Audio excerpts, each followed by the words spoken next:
Samurai, Verma's Competitive Hub, episode number 2, general awareness, GK, Indian geography. చంద్రుడిపై పరిశోధనల కోసం భారత్ చేపట్టిన ప్రాజెక్ట్ ఏది? ఖండాలన్నింటిలో అతి పెద్ద ఖండం ఏది? వాస్కోడిగామా భారతదేశంలో అడుగుపెట్టిన సంవత్సరం ఏది? ఐక్యరాజ్య సమితిలోని సభ్య దేశాల సంఖ్య ఎంత? థియరీ ఆఫ్ రిలేటివిటీని కనుగొన్నది ఎవరు? ఏంటి ఈ ప్రశ్నల వర్షం అని ఆలోచిస్తున్నారా? పోటీ పరీక్షల్లో చాలా ముఖ్యమైన మీ యొక్క జనరల్ అవేర్నెస్ని టెస్ట్ చేస్తున్నారు. జనరల్ స్టడీస్ అని చెప్పబడే జియోగ్రఫీ, హిస్టరీ, పాలిటీ, ఎకానమీ మొదలైన సబ్జెక్ట్స్లో మీకు ఉండవలసిన కనీస పరిజ్ఞానాన్ని జనరల్ అవేర్నెస్ అంటారు.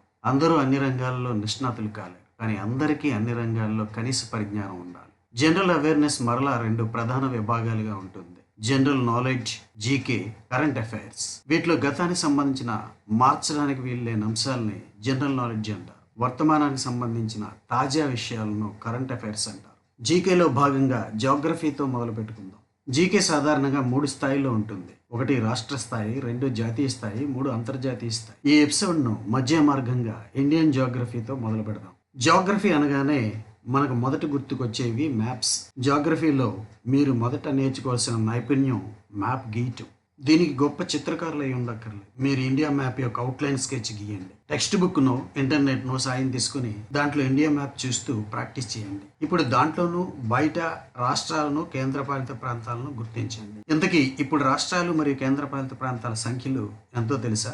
28 + 8 = 36. ఈ 28 + 8 = 36 కావటానికి ముందు 28 + 7 = 35 కావటము, 29 + 7 = 36 కావటం మీకు తెలియాలి. 2014లో తెలంగాణ ఏర్పడక ముందు 28 రాష్ట్రాలు, 7 కేంద్రపాలిత ప్రాంతాలు ఉండేవి. తెలంగాణ ఏర్పాటుతో ఆ సంఖ్య 29 + 7 = 36 అయింది.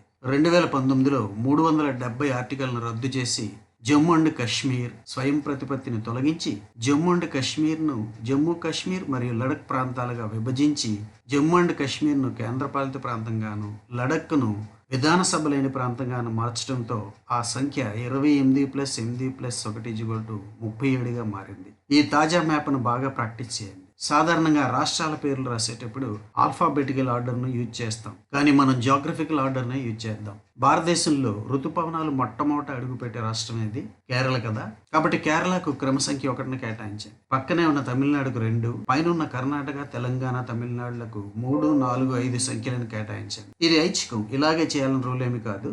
కానీ మన జియోగ్రఫికల్ ఆర్డర్ ఇలా ఇచ్చుకుందాం: 1 కేరళ, 2 తమిళనాడు, 3 కర్ణాటక, 4 తెలంగాణ, 5 ఆంధ్రప్రదేశ్, 6 గోవా, 7 మహారాష్ట్ర, 8 ఛత్తీస్గఢ్, 9 ఒడిస్సా, 10 పశ్చిమ బెంగాల్, 11 బీహార్, 12 జార్ఖండ్, 13 మధ్యప్రదేశ్, 14 గుజరాత్, 15 రాజస్థాన్, 16 ఉత్తరప్రదేశ్, 17 ఉత్తరాఖండ్, 18 హర్యానా, 19 పంజాబ్, 20 హిమాచల్ ప్రదేశ్, 21 జమ్మూ అండ్ కాశ్మీర్, 22 లద్దాఖ్, 23 సిక్కిం, 24 మేఘాలయ, 25 త్రిపుర, 26 మిజోరాం, 27 మణిపూర్, 28 నాగాలాండ్, 29 అస్సోం, 30 అరుణాచల్ ప్రదేశ్. ఇలాగే మిగిలిపోయిన కేంద్రపాలిత ప్రాంతాలకు కూడా నంబర్లు ఇచ్చుకోండి. ఇప్పుడు మీ జనరల్ అవేర్నెస్ ఒక్కొక్క రాష్ట్రం మీద ఎంత ఉందో చెక్ చేసుకుందామా?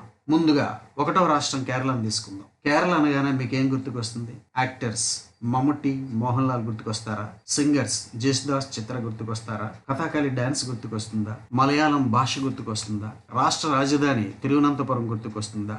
గాడ్స్ ఓన్ కంట్రీ అనే విశ్లేషణ గుర్తుకొస్తుందా? కేరళ అనగానే మలబార్ తీరం ఉందని గుర్తుకొస్తుందా? అంటే మీకు కేరళ రాష్ట్రం గురించి కొంత జనరల్ అవేర్నెస్ ఉందని అర్థం. ఇంకొన్ని ప్రత్యేకతలు కేరళ గురించి తెలుసుకుందామా? భారతదేశంలోని 100% అక్షరాస్యత సాధించిన మొదటి జిల్లా కేరళలోని ఎర్నాకులం. భారతదేశంలోని 100% అక్షరాస్యత సాధించిన మొదటి మున్సిపాలిటీ కొట్టాయం. భారతదేశంలోని 100% అక్షరాస్యత సాధించిన మొదటి రాష్ట్రం కేరళ. భారతదేశానికి సముద్ర మార్గాన్ని అన్వేషిస్తూ 1498లో కేరళలో అడుగుపెట్టిన ప్రదేశం కాలికట్. కేరళ రాష్ట్ర అవతరణ దినోత్సవం జరిగిన తేదీ నవంబర్ 1. ఇలా కేరళ గురించి మీకు తెలిసిన అంశాలని ఒక బుక్లో కానీ, A4 పేపర్ల మీద కానీ రాసుకోండి. ఇంకా కొత్త విషయాలు రాసుకునేందుకు స్పేస్ ఉంచుకోండి. ఇది ఇండియన్ జియోగ్రఫీలో రాష్ట్రాల సమాచారం తెలుసుకునే ఒక పద్ధతి. ఇలాగే తమిళనాడు అనగానే ఏం గుర్తుకొస్తుంది చెప్పండి? కమల్ హాసన్, రజనీకాంత్, ఇళయరాజా, AR రెహమాన్. ప్రాచీన భాష హోదా పొందిన తమిళం, భరతనాట్యం, రాజధాని చెన్నై, మధుర మీనాక్షి, నీలగిరి కొండలు, పాండ్యులు, చోళులు, చేరులు, 3 సముద్రాలు కలిసే తీరరేఖ కలిగిన కన్యాకుమారి, ల్యాండ్ ఆఫ్ టెంపుల్స్ అనే బిరుదు, కోరమాండల్ తీరం, APJ అబ్దుల్ కలాం జన్మస్థలం రామేశ్వరం, పొంగల్ పండగ. ఇలా ఎన్నో విషయాలు గుర్తుకొస్తాయి కదా. మరికొన్ని విషయాలు గుర్తు చేసుకుందామా? రైలు బోగీలు, AC కోచ్లు తయారయ్యే ఇంటిగ్రల్ కోచ్ ఫ్యాక్టరీ ఉన్న ప్రదేశం పెరంబూర్. భారతదేశంలోని పొడవైన బీచ్ తమిళనాడులోని మెరీనా బీచ్. నీలగిరి కొండల్లో ఎత్తైన నగరం దొడబెట్ట. దేశీయ పరిజ్ఞానంతో రూపొందిన మొదటి అణు విద్యుత్ కేంద్రం ఉన్నది తమిళనాడులోని కల్పకం. సెంట్రల్ లెదర్ ఇన్స్టిట్యూట్ ఉన్నది చెన్నైలో. ఇలా రాష్ట్రాల సమాచారాన్ని అధ్యయనం చేయండి దశల వారీగా. ఈ పద్ధతిలో జాగ్రఫీని అధ్యయనం చేయండి. మళ్ళీ నెక్స్ట్ ఎపిసోడ్లో కలుద్దాం. Thank you for watching. Please like, comment, share and subscribe.